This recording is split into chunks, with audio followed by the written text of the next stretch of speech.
Hello, everyone. Glad y'all were able to make it tonight. We'll be talking about Delphi and Idaho and doing some comparisons between the two investigations. See, there's going to be quite a few parallels that we'll be talking about tonight. But as we go through this presentation tonight, of course, if you have any suspects or anything, notify the appropriate authorities with your tips, leads, information on both Idaho and or Delphi. No names, no initials, as always. Um, Respect the mods, respect each other. We've got Nightbot taking care of most of the prompts tonight and everything, so it's doing a wonderful job, and we appreciate uh, assistance on that we've had. And but with that being said, I guess we can get started here. As always, a little brief bio. This is Mrs. Steve, and I'm Steve. I'm a retired law enforcement, 20 years of service. Started off my career in the jail, worked road, um, and then went into investigations. During that 20 years, I had training all across the board, from SWAT all the way into becoming a certified crime scene technician for the state of Georgia. Investigated all different kinds of crimes from thefts, burglaries, up to homicides. Retired, and after I retired, I found the true crime community and the web sleuths, and decided to try to become a ambassador for law enforcement, and that's what this channel is designed for.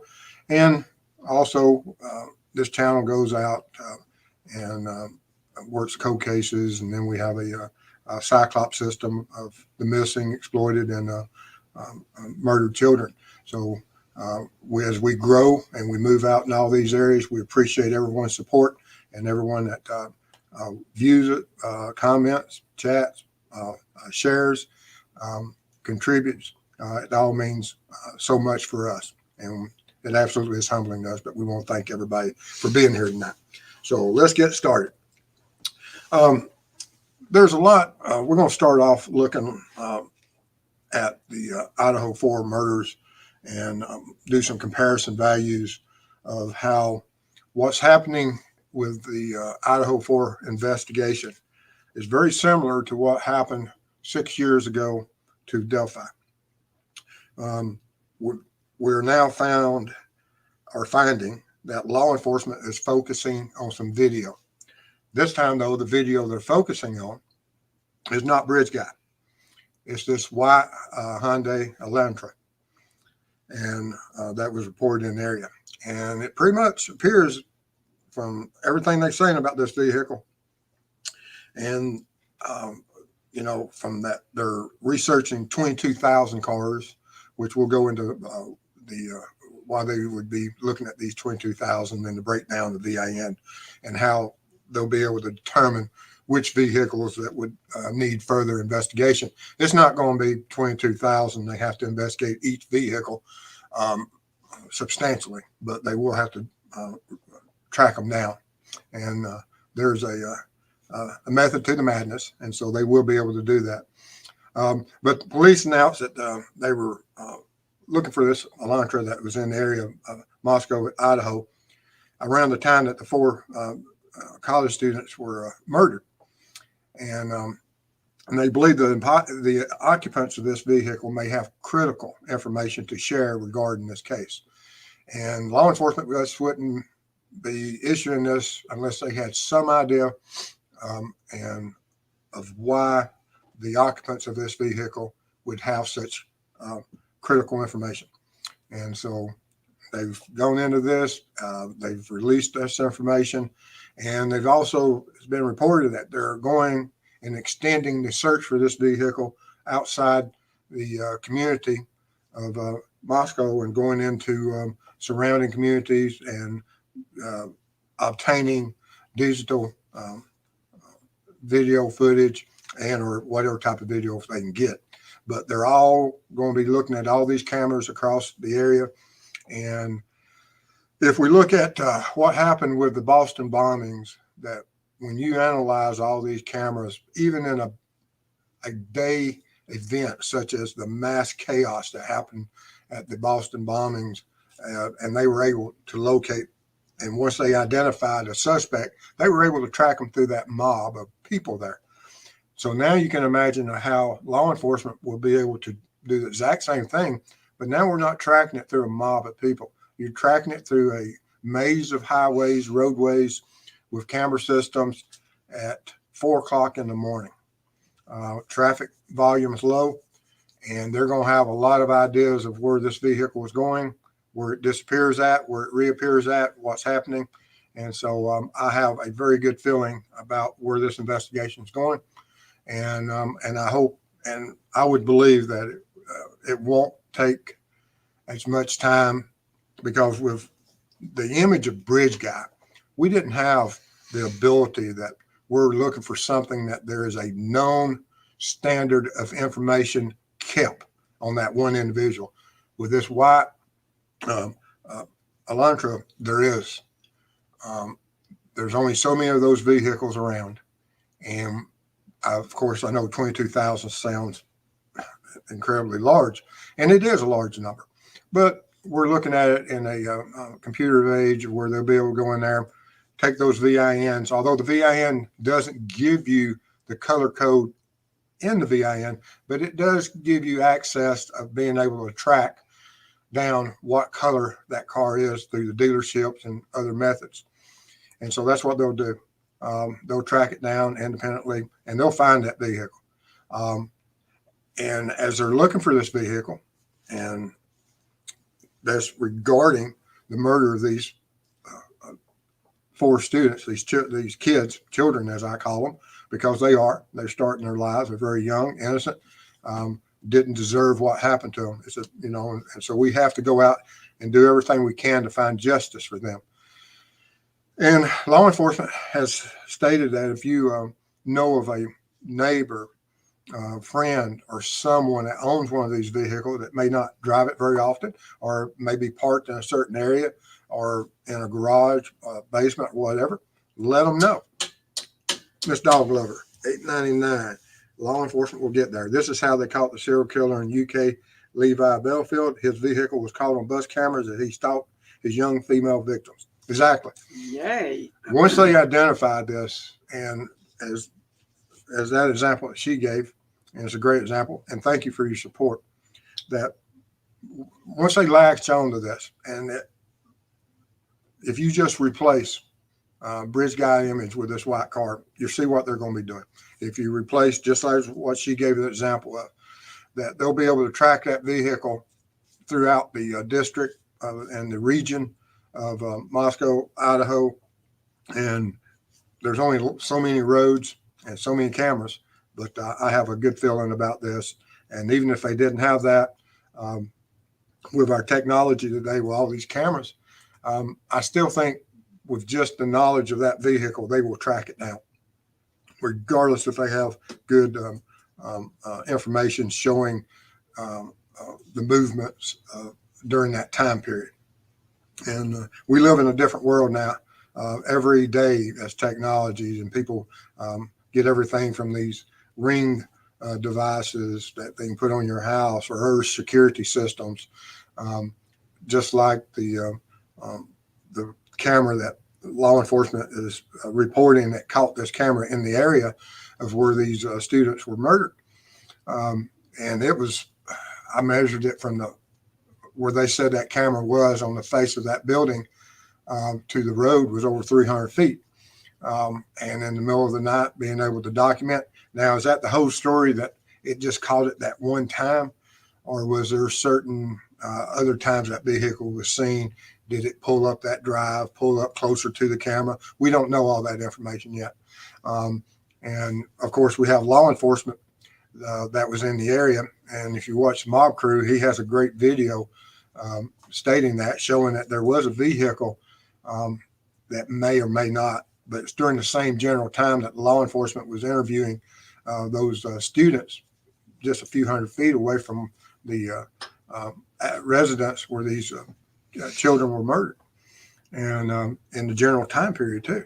And so we have to take all that information in, and like I said, I think we're going to have some good news. It may not be as soon as we want, But I hope that law enforcement is drawing near, and I'm always positive.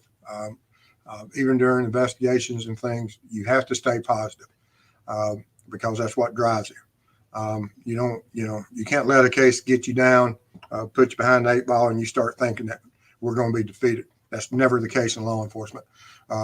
You stay motivated, because as long as you're motivated, you're going to go out there and look for more key details. You're so close. We just need one more. And law enforcement is doing. I know the families of these victims are outspoken, and they have every right to be outspoken in any shape, form, or fashion they wish to.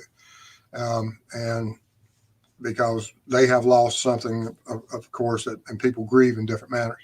And it's not for me to criticize or advise anyone how to grieve. And so we just have to, in law enforcement, although they may not like it at times, but there's not anything really that can be done about it other than just try to appease them the best you can and move on with the investigation. And but I have confidence in the way that the law enforcement's letting out the information and the mannerisms that they are, and seeing the chief talk in such a manner, it appears that they have certain leads. And we know they have a great lead for the fact that one who sees $5. Love your insight and your beautiful co-host. Aww. Thanks for all y'all do to help solve these cases. Thank you. Thank you. And there's a lot of people out there across the YouTube community that brings this and keeps it at the forefront of what all these channels do. And that's what the best thing that we can use social media for. It's not to attack each other, but to maintain focus on this, to get the information out there to that one person that knows this vehicle, and that for whatever reason hasn't suspected it yet, but at some point they will, and they'll wake up to that. But this is and they're very specific as to the year 2011, 2013. So, and as I've discussed with Chris about this vehicle, this is indicative that, and we knew prior to their releasing those images, and we discussed it on his show, that we believe that there was an image of it of such detail that they could go in there and say a certain year and model of a car, 2011, 2013. And that takes something that either you're talking to a mechanic or a owner of that exact car, or you have to have an image of it that can be analyzed, whereas it has certain features on it that are not features of other vehicles. And they've gone all in on that information, which is great. And so when we look at it from that standpoint, I believe they're going to get the information, and they'll be able to tell so much. And how soon will it be? The processing of the crime scene, they had that house, and they, I don't know if it's been released yet, but they weren't in and out of there in 24 hours. Now, of course, some of the outdoor vehicles that were outside, they didn't tow away until a certain period. Now, did they do a brief or courtesy overlook and looking at the vehicles outside, hitting them with whatever alternative light sources, fingerprinting outside of them prior to moving them? Yes. And then, of course, whenever you take them to the lab, what was the reasoning for that? To tow them away at a certain point, to put them in a controlled environment and process them more. Were they looking for some information on a certain individual at that point that may have come to their attention that may have been in one of those vehicles? Or did they find something in the house that is indicating that the offender knew them to a larger degree than what they were previously thought of? There's so many different avenues and different things and perspectives that when you're looking at a homicide and you're going in and you're under this chaos of the first few hours, and you start getting everything organized, and you're looking for the one thing, that golden egg that will identify who this offender is. It's not simple. You know, they've got to go in that crime scene and make sure as they work from the outside in that they collect all the evidence, because once you contaminate it, destroy it, pass it by, it's hard to ever get back up to some type of value that will benefit the case or maybe possibly identify. But as they go in there and they start looking at the victims and all the evidence that's there, from the blood spatter, blood trails, identifying who was first, second, third, fourth, who might have been the focus due to their injuries, and was there any, you know, there's a difference between just massive injuries to one victim and targeting personal and causing certain injuries. That means there's a personal targeting. Two different types of injuries. Sometimes it's just due to the fact that sometimes certain injuries can mean that this person was trying to focus upon this one individual. We don't know which ones within the household of these victims it was that received certain injuries. I know that the parents have spoke and saying that there were certain injuries to certain ones, and but we'll find out more once the case progresses on, and when this offender is finally identified, hopefully rather soon, that we'll be able to look a little bit more at that, because I do believe that the offender knew him. Not sure that all the victims knew the offender, and don't know what the relationship would have been or how much knowledge they had of the offender. But the offender, I believe, absolutely knew one or two of them extremely well from his standpoint. But now we'll get into looking at this community and as this vehicle. Like I said, we're not looking at a residence. And while law enforcement would be looking at this vehicle, do they have other cameras and in the area that they can look at? Yes. Was that vehicle that was seen on this one camera, the white Elantra, did it ever enter into the camera that is a lot of the other information came in on? Because we have some of the timeline of when these kids got home was based upon a camera that's across the street, and so it built a timeline. But was this other camera, did that vehicle ever come into view on that? We don't know. And if not, what other cameras picked it up in the area? Where did it park? What was the movements? And, you know, there's a lot of, you know, things that may be indicative of where that vehicle could have been parked. You know, was it in that parking lot on the higher ground right behind the residence? We know law enforcement spent a great deal of time along that wood line and in that back parking lot area looking at stuff back there. Was there a blood trail? Did a K9 track? Just don't know. But now, as I say, that when you look at that case and then you look at the parallels of Richard Allen and the timelines, you know, with the Delphi case was restricted to a very short time period, just like with Idaho, that they're looking at it within just an hour and a half of everything happening. Well, with Delphi and Richard Allen and the timeline of what time he spent there on the bridge, exact same thing. And oddity is, of course, it's 12 hours difference. One of them was around 3 o'clock in the daytime. One of them was around 3 o'clock at the middle of the night. And,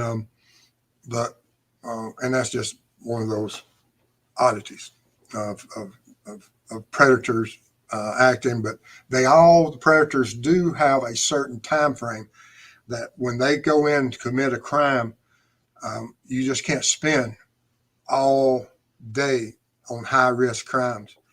And where Richard Allen's high risk is that he's in daylight on a trail that's occupied, that he knows is occupied, if he is the one that eventually is determined and found guilty by a jury, that he has to, he can't stay there all day. He knows he's been seen prior to, and So he does whatever. He doesn't know if if anyone's seen anything.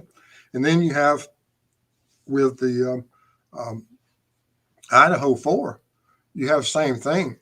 When you watch the video of the police body cam on this campus or right outside the campus, all these kids mulling around the neighborhood, interactions with police officers, and even as you're seeing the officer interview the kids that they're talking to about the alcohol, and then you see all the other kids and vehicles and lights coming on and off in the neighborhood. That it's a very active neighborhood, even at 3 and 4 o'clock in the morning, and so that's still a pretty high risk. Most of us, especially us that live out in the country, 3 or 4 o'clock, it's pretty quiet around here. And so we don't have to experience all of that. But in the larger towns and things, a lot of communities never sleep anymore. And it appears that that college campus on the night of this, of the murders of the Idaho 4, same way, that it doesn't quiet down until later. And everybody starts getting home around 1 or 2 o'clock, 3 o'clock in the morning. And but still, I believe law enforcement is going to make some great headway with it. But as I was talking about the predators, and then we look at with Richard Allen, of that there was a vehicle that law enforcement paid a lot of attention to, even in the Delphi case, that was parked at this CPS lot. A lot of theories were laid out why he parked here, and is still being talked about both the prosecution and the defense up until the gag order. And so our technologies now has taken us to the point that once we start finding these vehicles, and did law enforcement back then, John France, $5. Thank you for your support. Appreciate that. Thank you so much.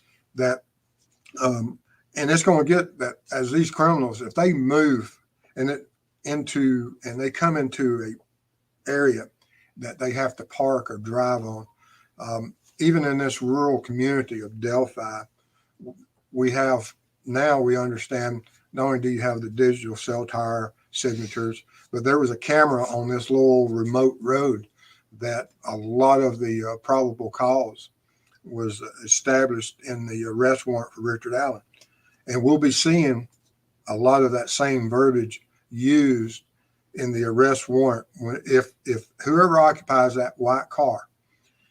Law enforcement says they have a lot of knowledge, but if it's possibly the offender or some occupant that's in that car that's the offender, you're going to see some of that same verbiage of the camera and timelines and certain information being used.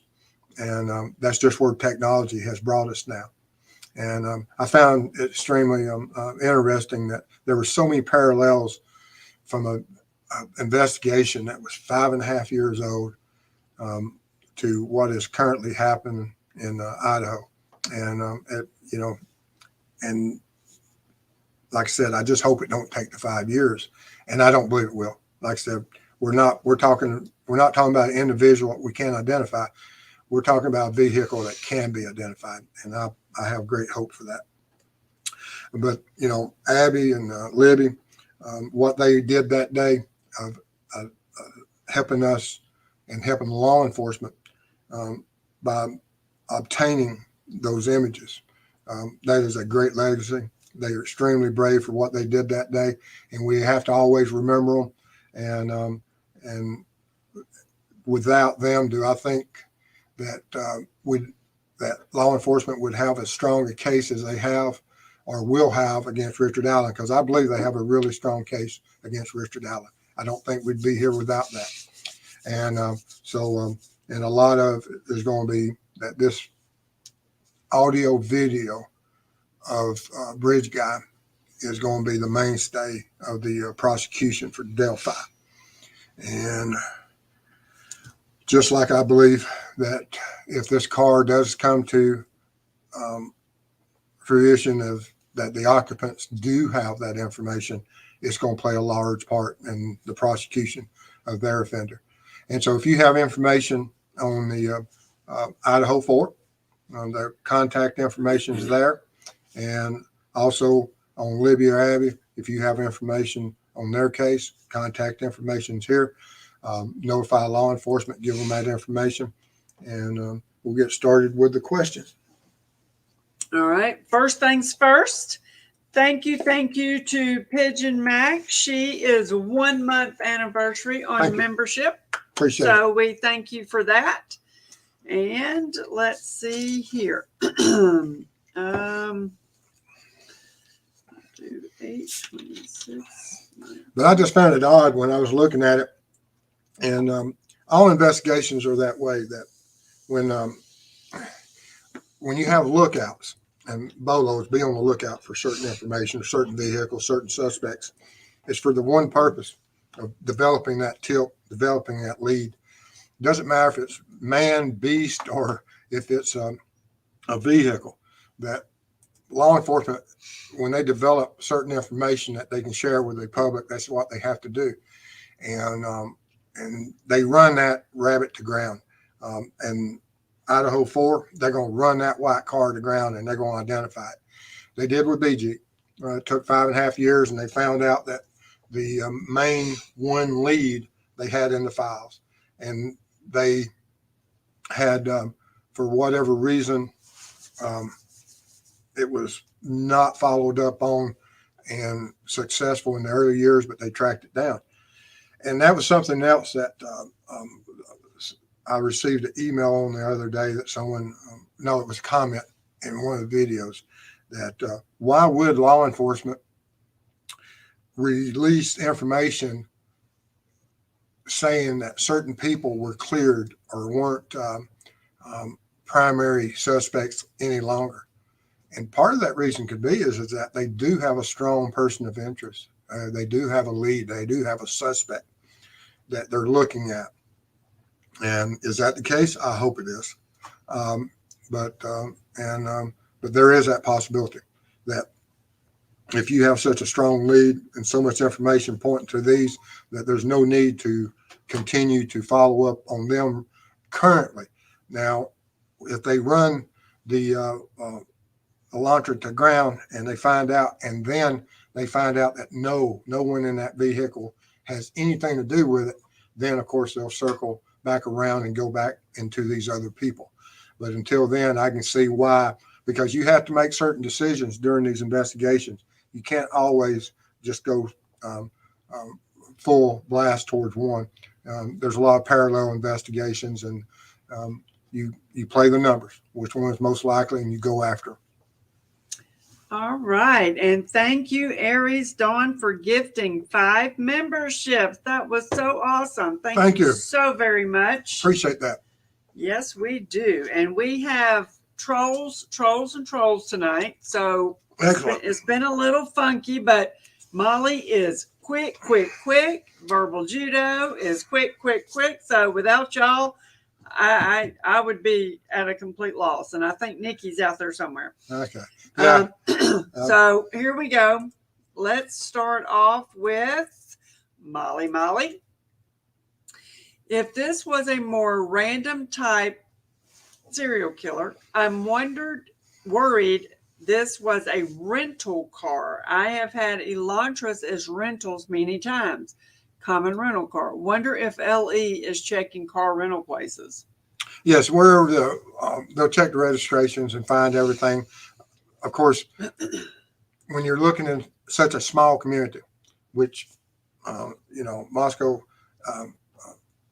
Idaho isn't exactly small, but it's not overly large either, that you can check with your dealerships, your rental companies, and said, okay, how many of these cars have you sold? How many cars have you rented? How many cars have you serviced? And they'll be able to go through those records and find out. I mean, they can go out and get subpoenas for all different types of information from all different types of businesses, or they can just merely ask and say, does this violate any of your privacy stuff? And if it does, then you can subpoena or request and meet those parameters to be able to get that information. And then, of course, you always have your vehicle registrations, your taxes and stuff that they'll be able to look at and try to track these vehicles. as far as just being a random serial killer that targeted them, this house isn't on a main road. It's not even on it doesn't even front a primary street. It's on a secondary street, buried within a very large community. And so, as far as from my perspective, I'd be looking at someone that knew them versus a random serial killer that wouldn't know where they lived or wouldn't have the ability to track them. All right. And Ms. Dog Lover, congrats on 1 month membership. Thank you. Thank you so very much. And Chris is in chat. Hey, Chris. All right. And all right. That's it. A31 mob crew. Okay. I think I'm all caught up. I take it the trolls don't like me. No. I'm sorry, the trolls don't like me. Oh, no. All right, Nadia. They have new surveillance about the 2 girls, and they were with a man that looks like hoodie guy from the truck. But before they went to the food truck, they were together before. My understanding, that's correct. That from the I think it's Joe that spoke at the food truck, the guy, the large guy, that he was talking to Jack, I think is his name. There's so many Jacks involved in this, but that there was some reference that he was escorting the girls there from the bar. So, yes, like I said, we're talking about a community of college kids with their friends, not on the town, and which of those are involved and which are not, how much information they have. Law enforcement's going to sort all that out. Good.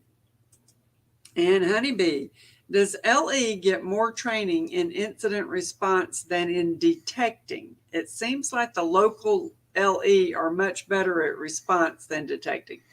And you are correct. We, law enforcement's trained not so much as, proactive, but we're very reactive. Some departments have whole ways that they go in and they try to be a very proactive department. But the training is that you go to a scene, you're called, you respond, and you handle that call to the best of your abilities. And you have certain divisions of your department that have higher levels of training, that just not the basic understanding of how to preserve crime scenes, but they'll have a deeper understanding of how to go in there, process it, the documentation, the paperwork, and getting that case prepared, that you gather all the evidence to take it to the next level, which is where you arrest an individual and then you take them to trial.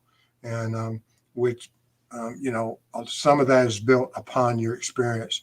And you find the people within your department that have certain traits, and certain people make extremely good investigators. Some people don't.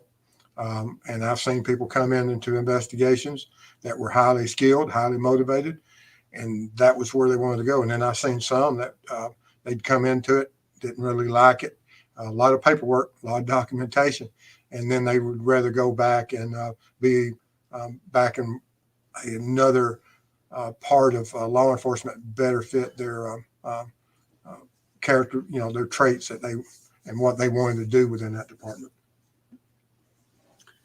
All right, let's see here. And Andrew, stay positive and all, but 4 weeks plus is a long time to look back for a white Elantra. Unless the license plate is legit, the trail might go cold, especially if no DNA hits.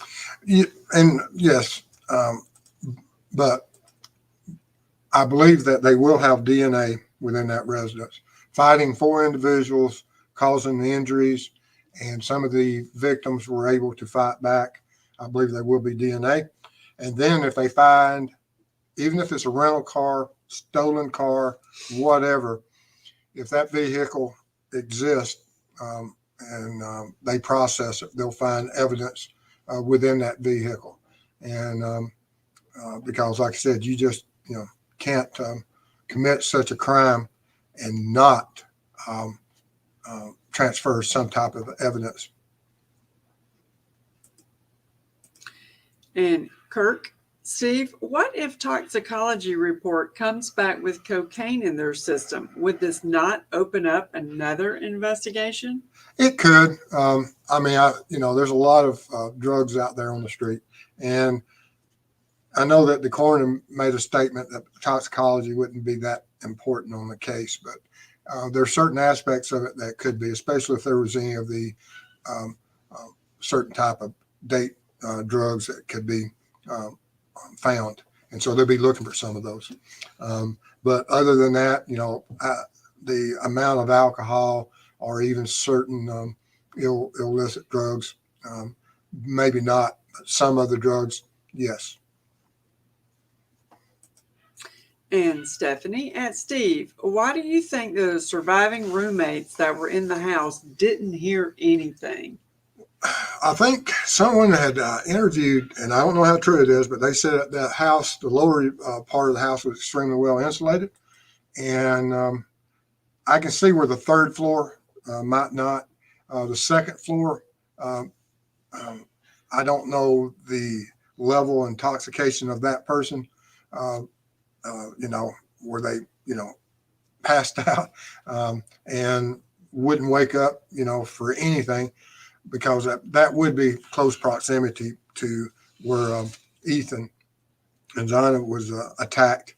And you would think that they would hear a struggle unless they were extremely intoxicated or extremely heavy sleepers. There's times that when I go to sleep, I don't get up, if Sure don't. But usually by the time she hits me a time or two, then I'll get up. But some people sleep heavy. I just don't know. Do they sleep with a sound machine on? Is it a party house that they're used to hearing large parties upstairs, yelling, hollering, bumps in the night? We don't know. So there's a lot of reasons why you might ignore some of that details.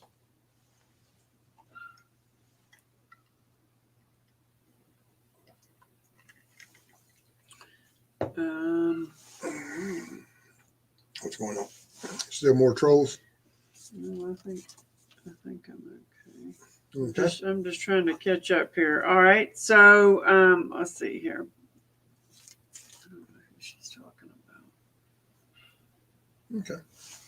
Don't matter. All right. And Cincy, will there be, in essence, 4 investigations being undertaken, 4 death investigations and backgrounds, etc., to try and find if there is something, not just one investigation, if that makes sense? Yes, they'll be looking at 4 different victimologies. Each of these individuals could be in the focus, or any 1, any 2, any 3 of them, or all 4 of them. But one of them could be the key. And so for them to be able to do a really background check and doing the victimologies, identifying if any one of these children crossed the paths ultimately of this predator that killed all 4 of them, who was it, when did they cross that path, and when did they expose themselves to these dangers previously? Because we know they were targeted, and people are saying, well, how you know they were targeted? They were murdered. At some point, they became targeted by a predator.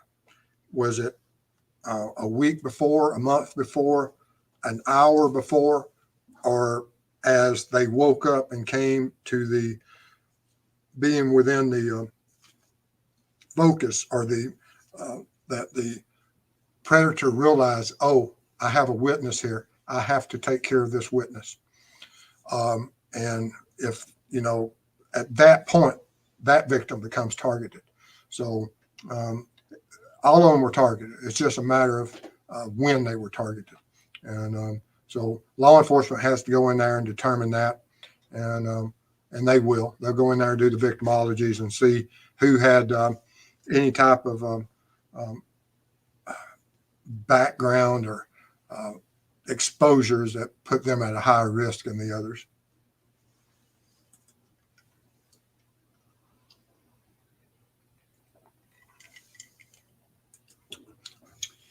Oh yeah, tonight. I was going to be on Kristen's Behind the Crime Door tonight. She had to cancel. She's got the flu, so we won't be going on that show tonight. I think she says if she gets to feeling better, and I wish her the best. I hope she gets feeling better soon. But she won't be on tonight at 9.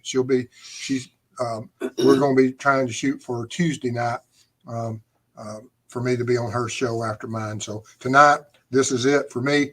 So I'll be staying here as long as I need to get all y'all's questions answered. All right. And Legay Ames. Were dogs used in Delphi and in Moscow? I know the dogs, we got pictures of K9 in Delphi. And I think there's been reports of dogs on the scene here. I don't have any pictures of them tracking or anything, but almost always there's some type of K9 being used in modern law enforcement. One who sees. Do you think that the killer was injured in some way during the murders? I hope so.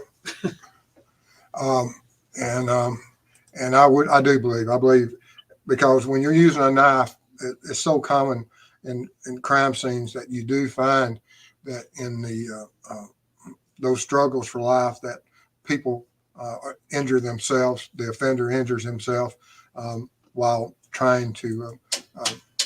Susan Purdy, $5 super sticker. Thank you for that. Thank you, Susan. But plus, along with, in a fight for life, people will do anything and everything. I've seen people, get bit. I've been bitten. I've been bitten several times. Yes, he has. By fighting or trying to arrest someone, and and they'll latch on to you. And of course, fingernails,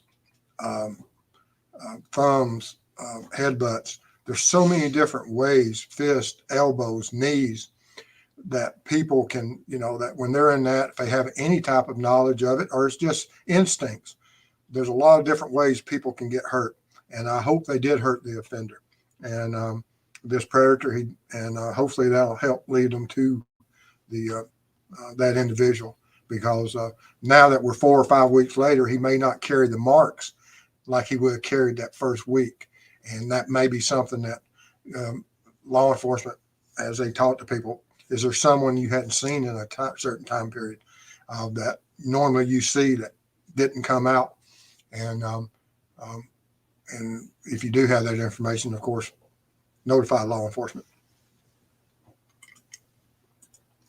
And Molly, at True Crime Web, do you have an opinion on the pros, cons of the potential of the judge to keep a gag order on for the remainder of the case until trial?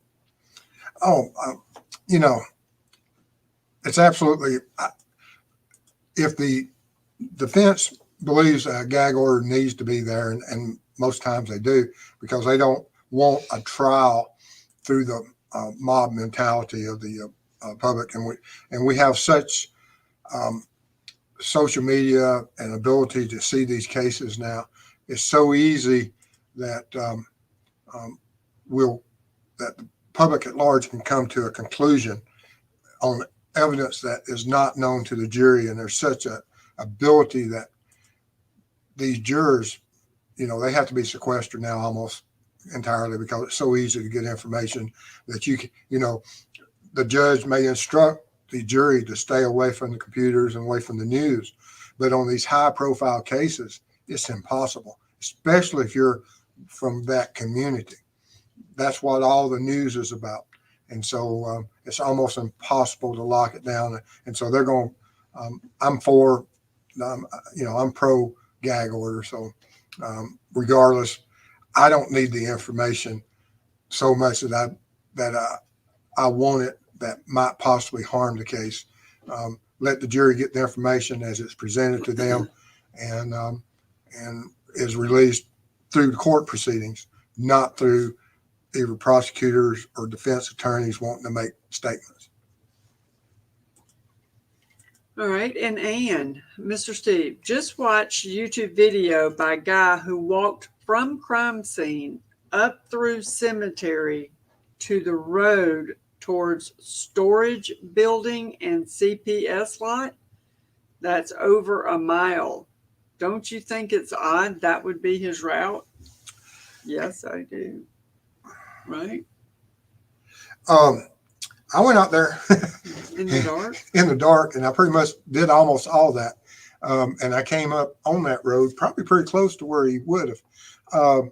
No, if you're trying to stay hidden from, if if this is Richard Allen and he is the one responsible for the crime, he knows, and especially if he's muddy and bloody, that we have to go back a different route. He knows what's on those trails.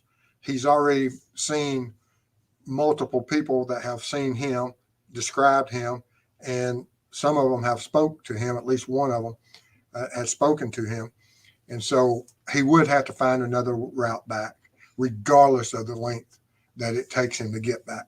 And so, you know, taking a lonelier a path that you would be alone on, yes, I don't see anything odd in it. I see it that's what a person responsible for murders would do. To me, that's not odd. That's what people that are being hunted do.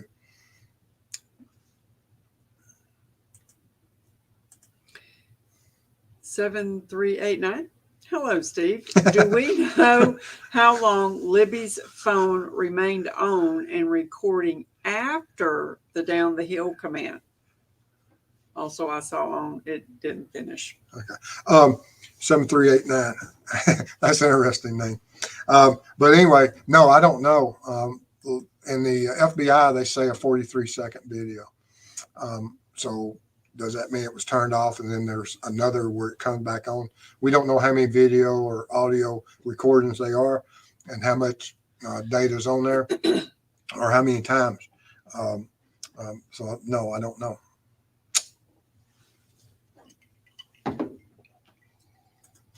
And Dave, Steve, have you ruled out robbery gone bad or stalker type crime in Idaho?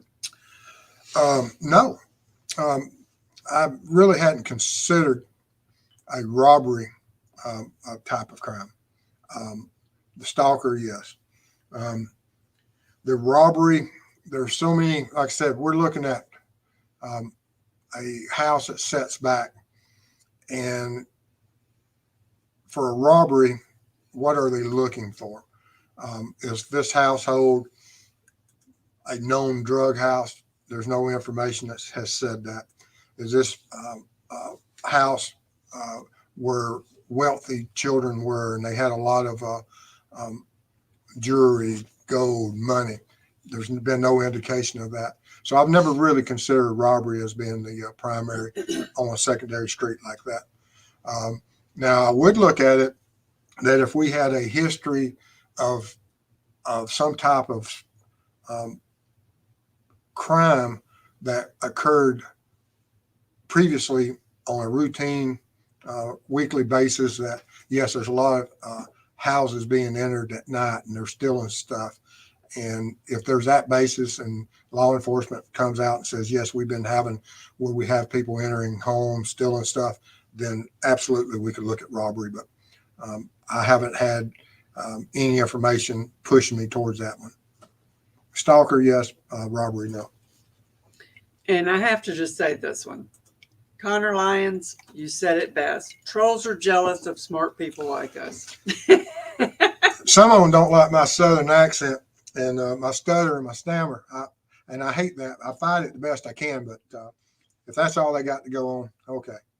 All right. And Dave, whoever did this is very rare in society. He or she is a killer and doesn't have any respect for human life. I hope they're very rare. You are absolutely correct. And they are true. These psychopaths and these predators, they're out there and they live amongst us and they hide in plain sight, just like we saw with Richard Allen, that even after this crime, they can easily go back into society and act as if nothing happened. And this going to be the case with the Idaho 4. It's very possible because, like I said, if you have the ability to go in and kill 4 individuals and then elude law enforcement for a month and not have some type of reaction or being recognized immediately, that's a different type of animal. And Mrs. Sweet, do you believe that many search warrants have been generated? What would be expected as far as warrants for Idaho case? I saw that number the other day, and I forget what it was, how many warrants have been issued. And now a lot of those warrants, it was on up there too at that time. But of course, you would be getting warrants. They would even get a search warrant for that residence where the scene occurred at. You have to go in there because you don't know who the suspect is at that time. You don't know who has privacy issues. And so they would get a search warrant for the actual murder scene. They'd get search warrants for all the vehicles. And they'd be getting warrants for anyone else that might be suspect to this. But there was a large number of search warrants already issued. And of course, we don't have access to them. And, but I found that extremely interesting. And it was more than just what I counted up in the number of vehicles they took and the residences, because in this one apartment, you can have that this residence is had 6 different rooms that are rented out possibly by, and each one of those rooms would have a right to privacy or Fourth Amendment rights of that. And so they would have had to get search warrants for each of them to be on the safe side. Did they? I don't know.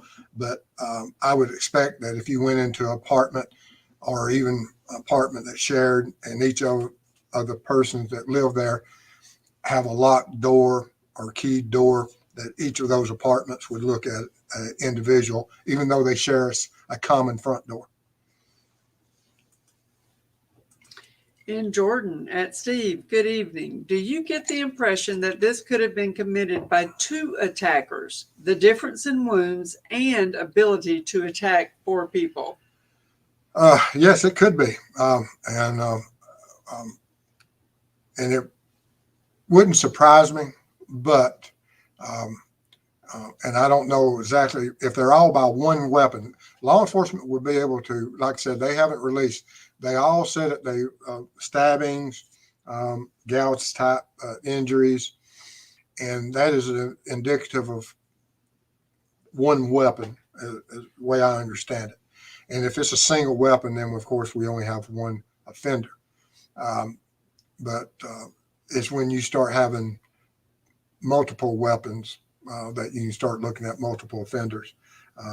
It's possible too, but right now I'm standing with one. Now, law enforcement says occupants in that car, and the occupant are occupants. So we have to look at that.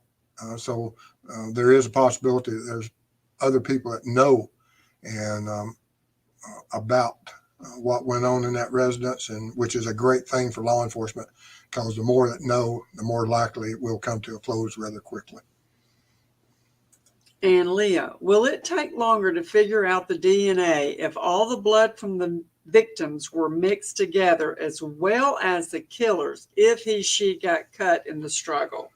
Yes, and they have to find, it's not like they're going to go in there and be able to take all the blood that's there.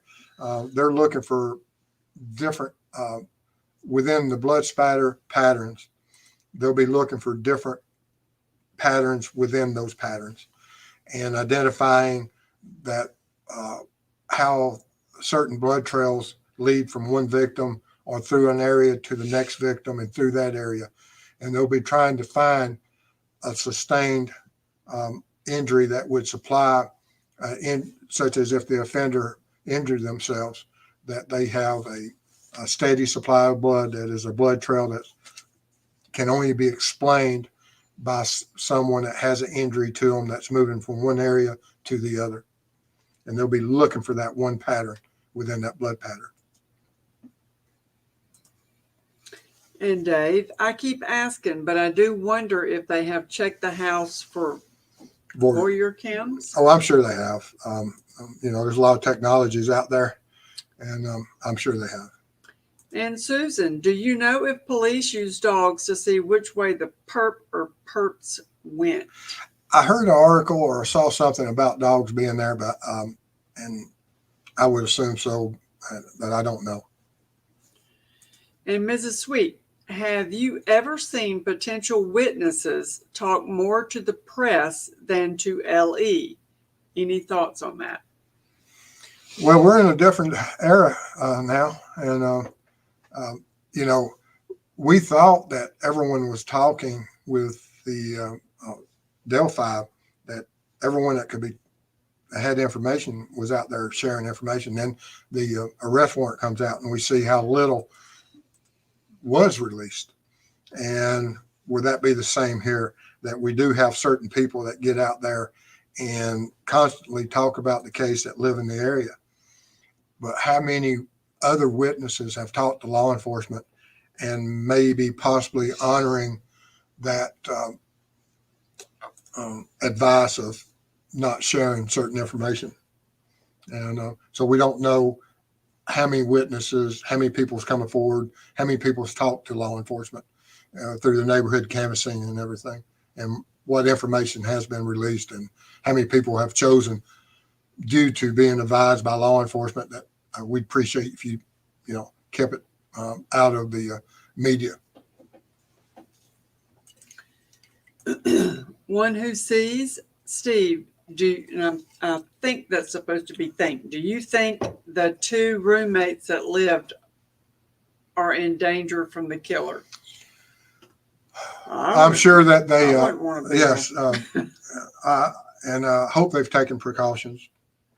But yes, you never know. And, like I said, yes, I would, in my book, as a law enforcement officer, I'd be advising them, make sure you take every precaution you can, and what can we do to help make you feel better about your safety. And that's just precaution, as best you can, because they missed dying by feet and by just a single door separating them from a individual that killed 4 of their friends. All right, I'm going to take a break here and say happy birthday to Daisy. Daisy. And also, happy birthday. Copper Horse had a birthday a couple days ago. Well, happy belated birthday, Copper Horse. Sorry we missed it. Yes. All right. Chris and I already wished her happy birthday. Well, on his my bad. I said belated. So happy belated birthday, Copper Horse. We appreciate you. We appreciate everybody. All right. And Perry, UK True Crime. Have you seen body cam of cops responding to noise complaint in September to the residents? Interesting to see how dark it is around the property, pitch black. And that's something that cameras are not real good about doing. Yes, you have shadows and you'll have darkness. I worked a lot of my career at night, and I love working at night. I love the darkness. But the cameras, like I said, of course, they don't do justice to how much light is there, because it does alter it a little bit, until, because there's a lot of ambient light that are in these communities from houses, vehicles, apartment buildings, and from the perspective of law enforcement, boots on the ground, those officers that have went back and looked at that scene under similar circumstances, they'll be able to tell and look at it that if a certain individual came in a certain way, how cloaked in total darkness would they be? And sometimes you will have that. Of course, you'll always have shadows in these neighborhoods. and law enforcement uses them for stakeouts and everything else, and predators use them to seek their victims. I think this is Sasha. I'm not sure. Brady. From the outside, can you get a sense of how well the different LE agencies are collaborating in the Idaho case?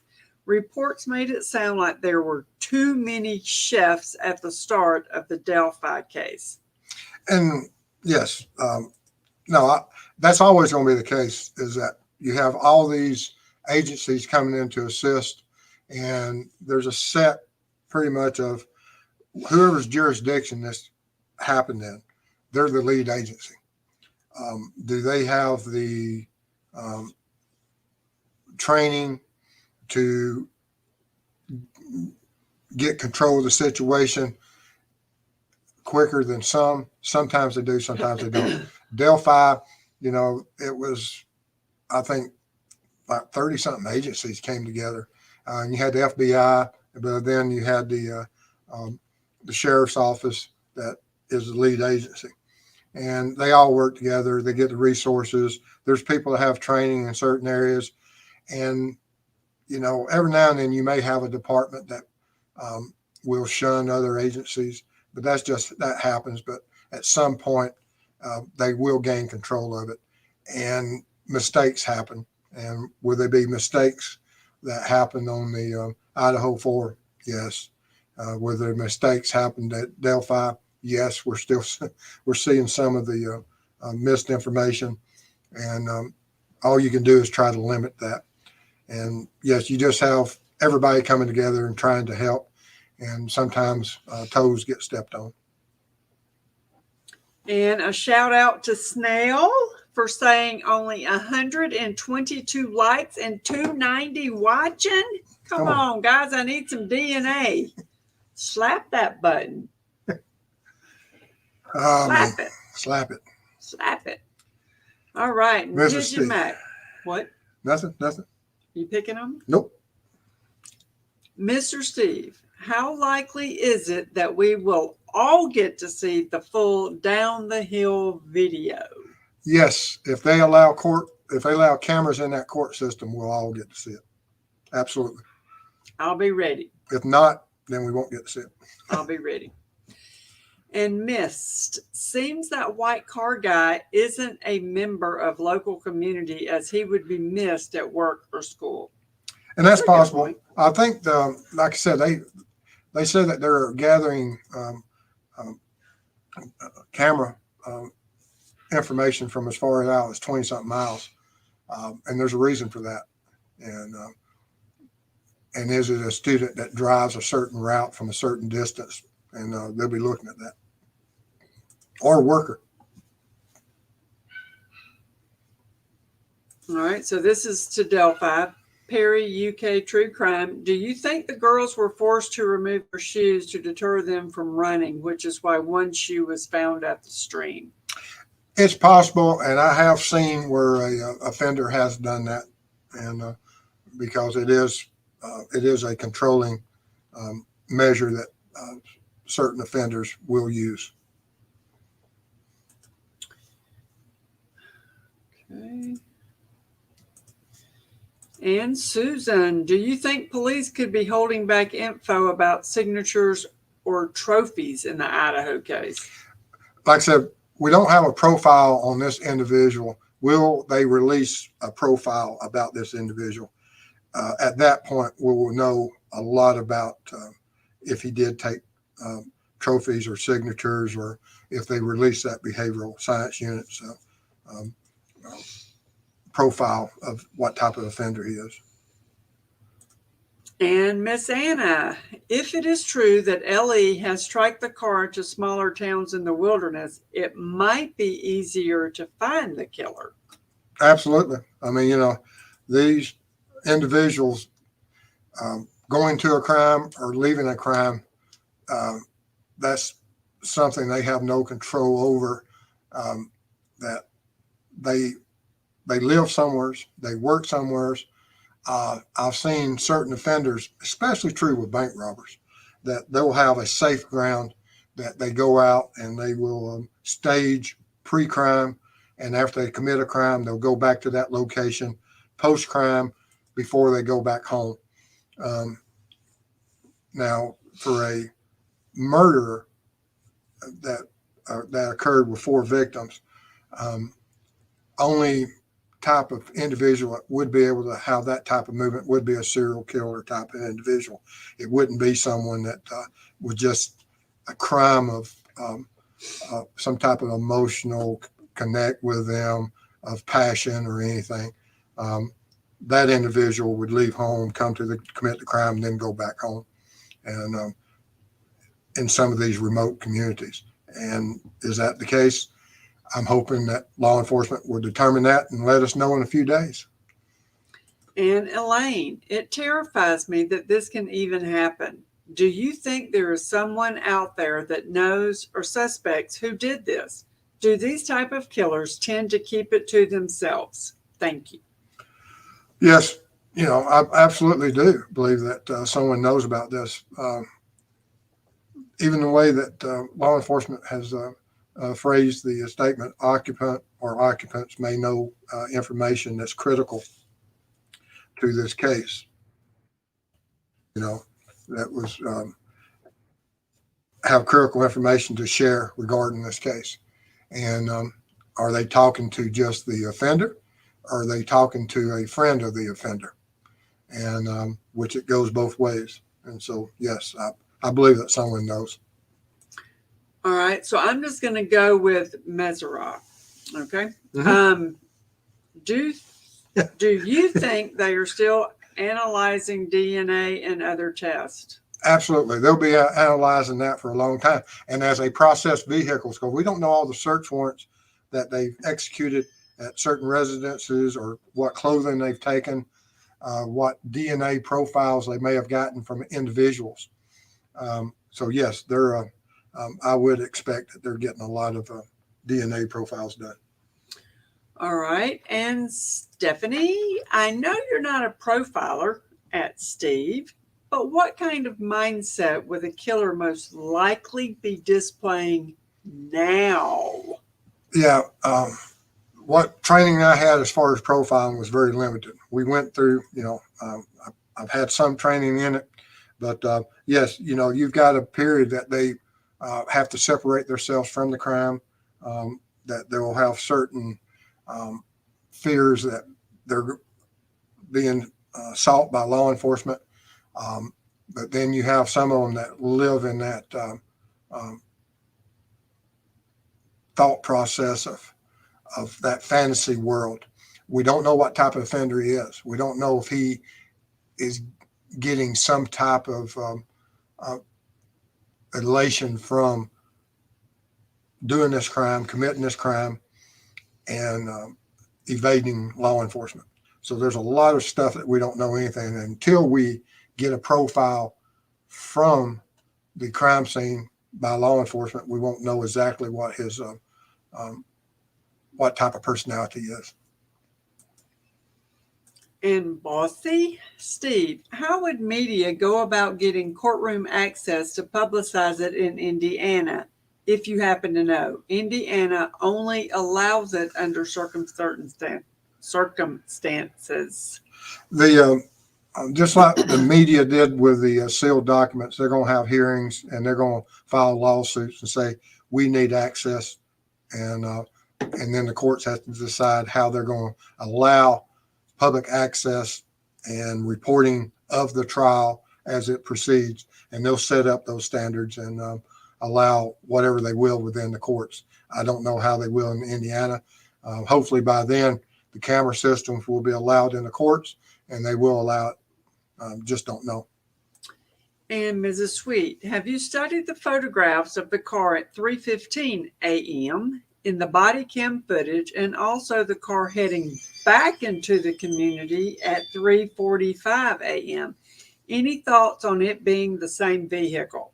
There's always a possibility, but there's so many white Elantras, white cars, and so many cars that look similar.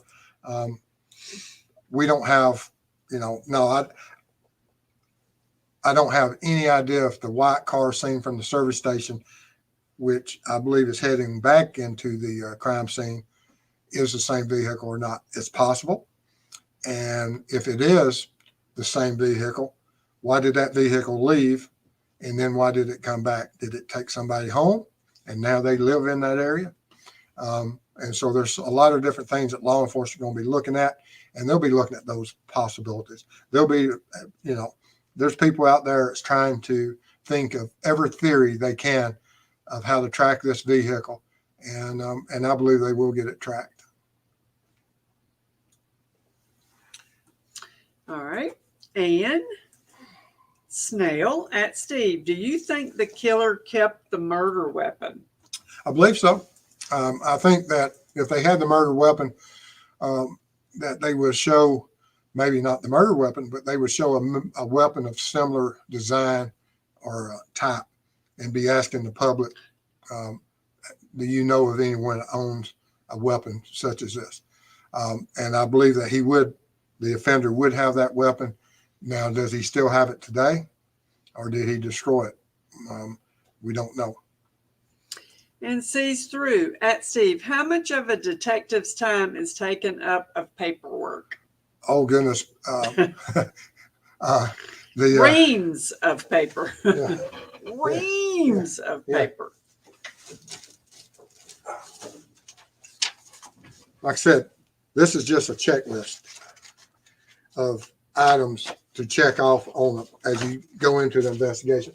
And that's the old style. Now you got computers and things. So, but there's still a lot of documentation, photography. It depends on what part of the investigator.